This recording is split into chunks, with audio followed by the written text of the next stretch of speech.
Welcome to advance series of Python data science and machine learning. आज के session के अंदर हम देखेंगे लूपिंग स्टेटमेंट की असाइनमेंट को। यहाँ पे कुछ स्टेटमेंट्स मैंने यहाँ पे दी हुई हैं जो आपको सॉल्व करनी है। जैसे कि फर्स्ट टास्क है हमारे पास कि सम ऑफ सीरीज़ आपको कैलकुलेट करनी है।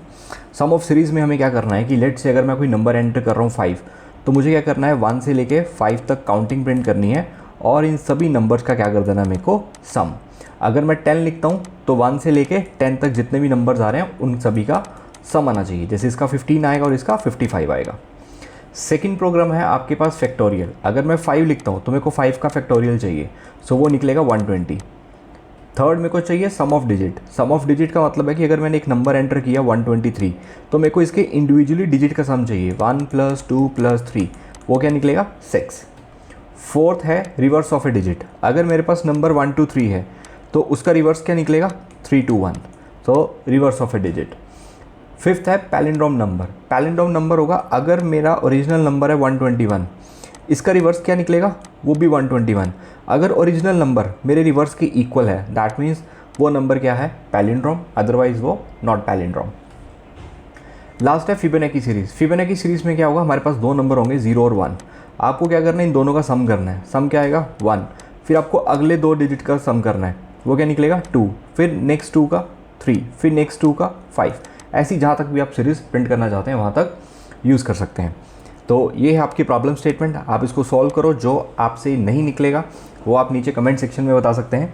तो सबसे पहले सॉल्व करते हैं सम ऑफ सीरीज़ को। तो सबसे पहले यूज़र से एक नंबर इनपुट लेते हैं। तो मैं नंबर इंटीजर में यहाँ पे इनपुट लूँगा। जो भी नंबर वो यहाँ पे टाइप करेगा वहाँ तक मेरे को एक सीरीज़ प्रिंट करनी है। उसके बाद क्या करना है, जितने भी वो नंबर्स होंगे उनका सम करना है। तो मैं यहाँ पे लिख देता हूँ एंटर एनी नंबर। तो जो भी नंबर है वो हमने n में ले लिया। तो मैं फॉर लूप लगाऊंगा फॉर i इन रेंज। कहाँ से स्टार्ट करूँगा, 1 से स्टार्ट करूँगा, 0 से स्टार्ट नहीं करूँगा क्योंकि मेरे को 1 से स्टार्ट करना है। कहाँ तक, जहाँ तक मेरा नंबर है। अगर मैंने नंबर 5 लिखा तो लूप मेरी कहाँ तक चलेगी, 1 से लेके 4 तक चलेगी, क्योंकि n से एक वैल्यू कम तक चलेगी, n-1 तक चलेगी।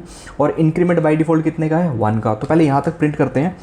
तो अगर मैं यहाँ पे i को प्रिंट करता हूँ और एक ही लाइन में अगर प्रिंट करता हूँ एंड इक्वल टू स्पेस दे देते हैं। अब अगर मैंने यहाँ पे 10 लिखा तो देखो 1 से लेके 9 तक काउंटिंग प्रिंट हो रही है।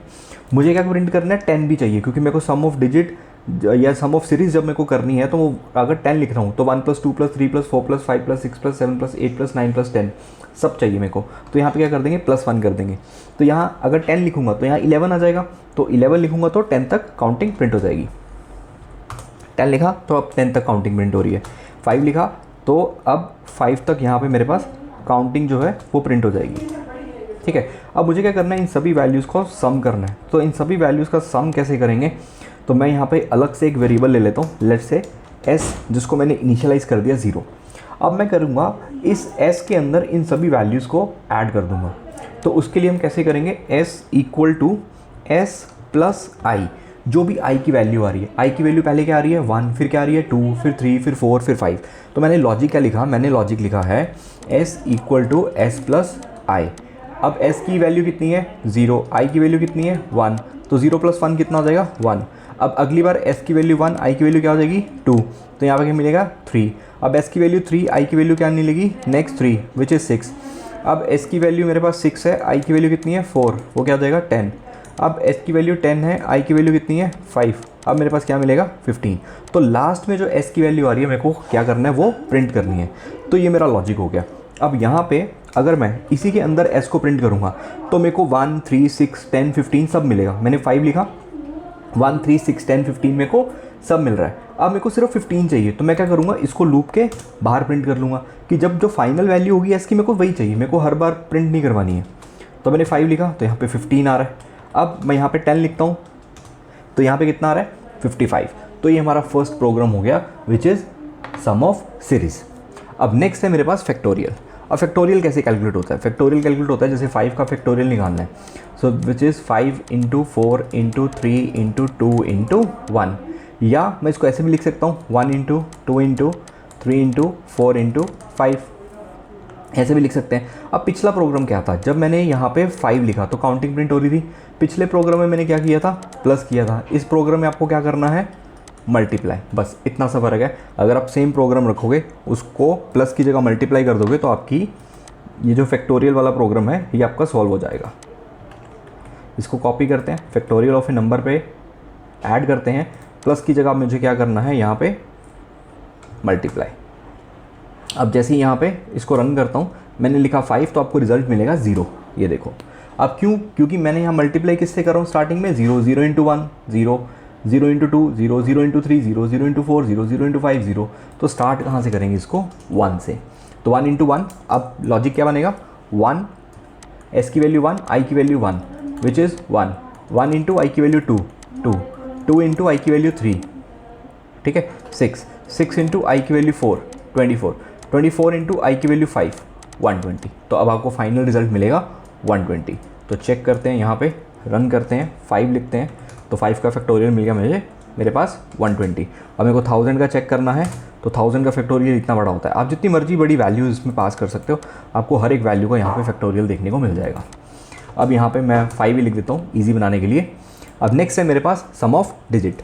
अब सम ऑफ डिजिट को कैसे सॉल्व करेंगे, जैसे मेरे पास नंबर है 123, तो हमें क्या करना है, इस नंबर को 123 को 10 से डिवाइड करना है। तो 10 से जब मैं डिवाइड करूँगा, ये जाएगा 12 पे और यहाँ पे जाएगा 120 और रिमाइंडर बचेगा 3। अब जो ऊपर मेरे पास 12 बचा है, इस 12 को फिर से डिवाइड करेंगे 10 से। तो 10 1 पे जाएगा, 10 रिमाइंडर बचेगा 2।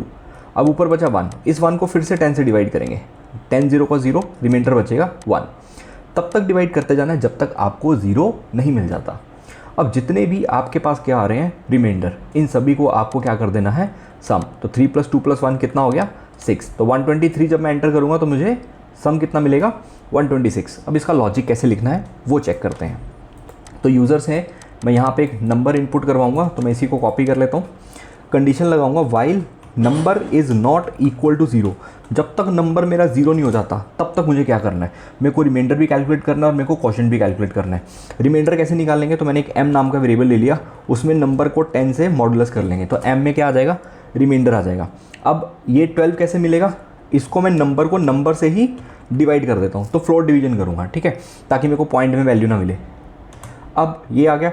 अब यहाँ पे मैं क्या प्रिंट करता हूँ, m की वैल्यू को भी और n की वैल्यू को भी। तो एक एक करके m और n दोनों को प्रिंट करते हैं। तो 123 लिखा, सबसे पहले m की वैल्यू क्या मिली मेरे को 3, तो m मेरा यहाँ पे क्या मिला 3, n मेरा क्या मिला 12, आ गया 3 और 12। अगली बार क्या मिला 2 और 1, यहाँ पे 2 यहाँ पे 1। अगला क्या मिला मेरे को 1 और 0, 1 एंड 0। मेरे को क्या चाहिए, सिर्फ m की वैल्यू चाहिए। अब जितनी भी m की वैल्यूज़ हैं, जैसे हमने ऊपर सम ऑफ सीरीज़ किया था, ऐसे ही हम सम ऑफ यहाँ पे मॉडुलस कर देंगे। तो उसके लिए यहाँ से स्टार्ट करते हैं, ये जो m है यहाँ पे हटा देता हूँ। तो एक मेरे को थर्ड वेरिएबल लेना पड़ेगा, तो सम ले लेता हूँ 0, तो सारे मॉडुलस का सम ऐड कर देते हैं। Sum equal to sum plus modulus, जितने भी मॉडुलस हैं उनको क्या कर दो, ऐड कर दो। उसके बाद बाहर प्रिंट कर लेते हैं, जब फाइनल मेरे को जो रिजल्ट मिलेगा सारे मॉडुलस का। तो मैंने 123 लिखा, रिजल्ट क्या मिल रहा है 6। अब कोई और नंबर एंटर करते हैं, तो मैं यहाँ पे 3 6 9, तो 3 + 6 9, 9 + 9 18 आ गया। तो अब जो भी नंबर यहाँ पे लिख रहे हैं हमें क्या मिल रहा है, उसका सम ऑफ डिजिट मिल रहा है। अब ऐसे ही हमें रिवर्स ऑफ डिजिट निकालना है। सेम लॉजिक लगेगा, कुछ भी नहीं करना आपको, यहाँ पे सिर्फ s × 10 बस मल्टीप्लाई 10 करना है। अब ये लॉजिक कैसे काम करेगा वो देखते हैं। तो ये है मेरे पास m और ये है मेरे पास n। तो सबसे पहले क्या आ रहा है, s = s × 10 + m। s की वैल्यू कितनी है 0, × 10 + m की वैल्यू कितनी है 3। अब s में कितना हो गया 3। अब 3 × 10 प्लस अगली बार m की वैल्यू कितनी मिल रही है 2, 3 × 10 30, 30 + 2 32। अब क्या मिल रहा है 32, 32 × 10 320 प्लस 1, जो रिमाइंडर यहाँ बच रहा है, क्या बचा 321। तो नंबर क्या था 123, रिवर्स का हो गया 321। चेक करें 1 2 3, रिवर्स क्या मिल गया मेरे को 3 2 1। तो बहुत ही ईजी था, एक प्रोग्राम हो जाता दूसरा भी हो जाता। अब तीसरा क्या है, पैलिंड्रोम नंबर। अगर आपका ओरिजिनल नंबर जो n में नंबर आपने एंटर किया है, अगर वो किसके इक्वल, आपके रिवर्स के इक्वल, रिवर्स किसके अंदर आ रहा है s के अंदर, तो कंपेयर करते हैं। तो यहाँ पे बस हमें एक इफ़ कंडीशन लगानी है, if original number equal to s, तो क्या कर दो, print number is palindrome, else print कर दो नंबर इज़ नॉट पैलिंड्रोम। अब मैं यहाँ पे नंबर 1 to 1 लिखूंगा, तो देखना यहाँ पे ये पैलिंड्रोम नहीं आएगा। यहाँ पे देखो क्या बता रहा है, नंबर इज़ नॉट पैलिंड्रोम। ऐसा क्यों? क्योंकि n की वैल्यू यहाँ नीचे आके क्या होगी, यहाँ पे हमारे पास क्या मिल रही है, 0। n की वैल्यू हमारे पास 0 हो चुकी है, अब 0 कभी रिवर्स के इक्वल आएगा ही नहीं। तो हमें क्या करना पड़ेगा, ये जो नंबर है n, इसको किसी और वेरिएबल में भी डाल लेते हैं। तो लेट्स से मैंने p के अंदर स्टोर कर लिया। अब n की सेम वैल्यू किस में पड़ी है, p के अंदर, क्योंकि नीचे जाके तो n 0 हो जाएगा। अब मैं कंपेयर p के साथ करूँगा। अब मैं यहाँ पे 1 to 1 लिख रहा हूँ, तो रिवर्स p क्या आ रहा है, 1 to 1, और ये नंबर क्या है, पैलिंड्रोम। ठीक है, तो ऐसे नेम भी पैलिंड्रोम होते हैं। तो अगर मैं किसी का नेम लिख रहा हूँ, लेट्स से नमन, तो नमन का उल्टा भी क्या होता है, नमन ही होता है। ठीक है, जैसे 1 2 2 1, इसका रिवर्स भी क्या आएगा, 1 2 2 1। ऐसे नेम भी होते हैं, ऐसे नंबर्स भी होते हैं। तो अभी हमने ये नंबर्स का देखा है, ऐसे आप नेम का ट्राई कर सकते हो। नेक्स्ट आती है हमारे पास फिबोनाची सीरीज़। तो इसके लिए हम क्या करेंगे, हमें 2 नंबर्स यूज़र से इनपुट यहाँ पे पहले ही स्टोर कर देंगे, a में 0 और b में 1। एक थर्ड वेरिएबल लेंगे जिसमें क्या लिखेंगे, c = a + b। ठीक है, तब जैसे मेरे पास 0 है, ये 1 है, ये मेरे पास a है, ये मेरे पास b है, तो a + b करेंगे, क्या मिलेगा, c में वैल्यू क्या आ जाएगी, 1। अब अगली बार क्या करना है, जो c की वैल्यू है वो b में डाल देंगे, जो b की वैल्यू है वो a में डाल देंगे। अब अगर a + b करेंगे तो 1 + 1 क्या मिलेगा, 2। ये क्या होगा, c, क्योंकि c = क्या हो रहा है, a + b। अब ये फिर से b में, ये फिर से a में, a + b करेंगे 3, ये c बना। ये फिर से b में, ये फिर से a में, तो a + b करेंगे 5। अब ये चीज़ हमें रिपीट करनी है। अब इसी को कैसे इंप्लीमेंट करेंगे वो चेक करते हैं। तो यहाँ पे आप 2 वेरिएबल्स ले लो, a = 0 और b = 1। दोनों को पहले प्रिंट कर देते हैं एक ही लाइन में। तो एंड इक्वल टू मैं स्पेस कर देता हूँ। यहाँ पे देखो कुछ नहीं किया मैंने, सिंपल सा लिखा है। अब मैं c = a + b कर रहा हूँ। यहाँ पे प्रिंट कर देते हैं c को भी, इसको भी एक ही लाइन में रखते हैं, एंड इक्वल टू स्पेस कर देते हैं। आ गया। अब मेरे को क्या करना है, इसको कितनी बार आप ये स्टेप रिपीट करना चाहते हो, तो मैं 4i इन रेंज, लेट से मेरे को आगे 10 स्टेप और चाहिए। ठीक है, 10 बार मेरे को लूप और चलानी है। तो इसी को मैं क्या करता हूँ, लूप में ऐड कर देता हूँ। तो अभी क्या है, b की वैल्यू मैं a में नहीं डाल रहा और c की वैल्यू b में नहीं डाल रहा। तो अभी क्या होगा, हर बार a + b, तो मतलब 0 + 1 0 + 1 0 + 1, सभी बार 1 1 1 1 मिलेगा। तो मुझे ये नहीं करना है। तो मुझे क्या करना है, ये प्रिंट होने के बाद क्या कर कि जो b की वैल्यू है वो a में आ जाए और जो c की वैल्यू है वो b में चली जाए। तो b की वैल्यू a में आ गई और अब c की वैल्यू किस में आ गई, b में। तो अगली बार जब यहाँ पे आपको देखने को मिलेगा कि हमारा जो प्रॉब्लम है वो सॉल्व हो चुकी है और जो हमें सीरीज़ चाहिए थी वो हमें मिल गई। ये था a और ये था b, a + b किया, ये क्या मिल गया c। अब c की वैल्यू b में और ये था b की वैल्यू a में, a + b किया 2। अब ये c था, ये b था।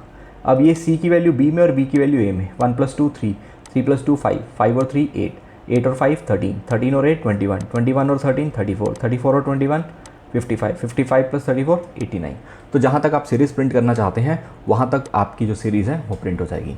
सो ये थी हमारी पाइथन की लूपिंग स्टेटमेंट की सेकंड असाइनमेंट। अब इसके नेक्स्ट का जो सेशन होगा उसके अंदर हम देखेंगे नेस्टेड लूप्स को, कि नेस्टेड लूप कैसे काम करती हैं। सो मिलते हैं नेक्स्ट के सेशन में। Thank you.